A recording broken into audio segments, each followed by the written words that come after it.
Oui, c'est vrai. Alors, le voyage au Groenland, c'est l'aboutissement d'un projet global et transmédia, donc avec un site internet et une web-série et 2 courts-métrages. Donc, le premier, Inupilook, et le second, qui est plus une forme de making-of du long-métrage, qui s'appelle donc ce voyage que nous ferons au Groenland. Le film que nous tournerons au Groenland. Le film que nous tournerons au Groenland, voilà. Est-ce que tu envisageais dans un premier temps un projet aussi global et avec autant d'envergure, ou est-ce que c'est venu au fur et à mesure Pardon, j'allais prendre le micro, mais c'est pas la peine. Non, pas du tout en fait. En fait, ça c'est comment dire, ce projet-là a été à chaque fois renouvelé à chaque étape, à chaque film. Ça a été comment dire, une pierre ajoutée à quelque chose dont je ne soupçonnais pas du tout l'envergure en fait. Dans le projet Voyage au Groenland, on a le sentiment que vous faites disparaître la limite entre la réalité et la fiction. Pourquoi ce parti pris ? C'était un peu le principe en fait, c'est-à-dire que je partais en territoire complètement inconnu avec comment dire, dans mes bagages de 3 comédiens, à vrai dire, Thomas Blanchard et Thomas Simeka, qui jouent donc dans le film j'allais dire leur propre rôle. Ils détesteraient que je dise ça, mais ils venaient avec, comment dire ça, en étant quelque part Thomas Blanchard, comédien, intermittent du spectacle, et Thomas Simeka, comédien intermittent du spectacle de 30 ans, parisien. Et ils venaient, comme moi je venais dans ce pays et ce village dont je soupçonnais pas grand-chose, c'est-à-dire en territoire complètement inconnu, de façon totalement vierge en fait. Donc ça c'était très important pour moi de venir comme mes comédiens, donc de faire un film très écrit, mais avec cette certitude que pour mieux rencontrer les villageois et les gens qui allaient jouer leur propre rôle, jouer entre guillemets, mais c'est un entre guillemets très important pour moi, c'est-à-dire être au service d'un film en même temps en étant eux-mêmes, il fallait que nous aussi on arrive en étant nous-mêmes en fait. Donc il y avait effectivement cette collaboration assez étrange entre fiction et réalité. Après, Le Voyage au Groenland est clairement un film de fiction.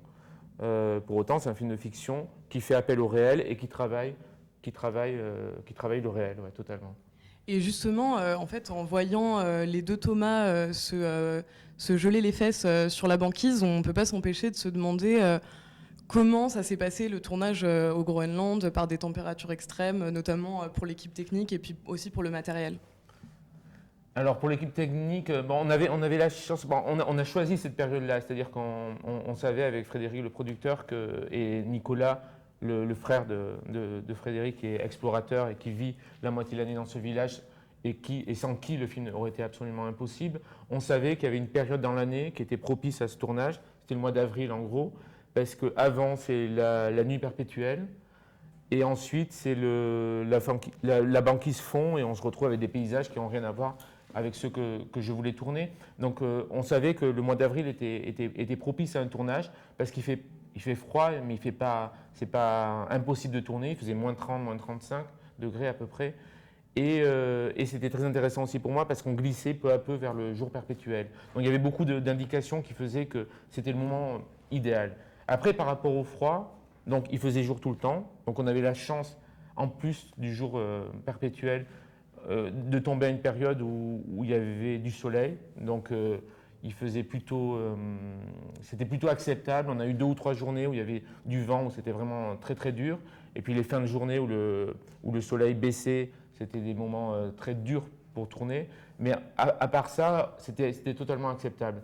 Donc ça, c'est pour les comédiens. Après, pour être totalement sincère, ça a été, par exemple, ce jour perpétuel, ça a été, et ce froid, c'était quelque chose le froid en tout cas, on s'est très vite acclimaté. Le jour perpétuel, ça a été plus compliqué, mais il y avait un truc d'excitation, on pouvait tourner quasiment tout le temps en fait. Donc il y avait quelque chose de travail perpétuel qui était très chouette à vivre, mais qui, au bout de 5 semaines, nous a tous mis quand même dans une situation un peu de nerfs et de tension assez prononcée. Ce qui fait que les tensions entre les comédiens, entre les membres de l'équipe, ont émergé en fin de tournage et ont presque influencé un petit peu le film que vous verrez ce soir, en fait, dans la relation que peuvent avoir les deux Thomas ensemble. Donc ça, c'est pour les conditions humaines de tournage. Après, pour le matériel, bon, on avait fait on s'était beaucoup renseigné, on avait fait des recherches sur des caméras qui pouvaient résister au froid. Donc on a choisi, j'ai tourné à 2 caméras ce film, ça c'était très important aussi pour moi, pour des raisons, on parlait de ça, de fiction et de réel. J'avais besoin d'enregistrer des moments dans un même mouvement de chant contre chant, les scènes que j'avais mis en scène. Et donc il y avait 2 caméras, et ces 2 caméras, pour la petite histoire, pour la blague, on les a testées en France chez Picard, hein, le truc de surgelé. Donc pas moi, mais le chef opérateur s'est enfermé chez Picard pendant voilà, plusieurs heures dans une chambre froide, avec des micos et des produits divers.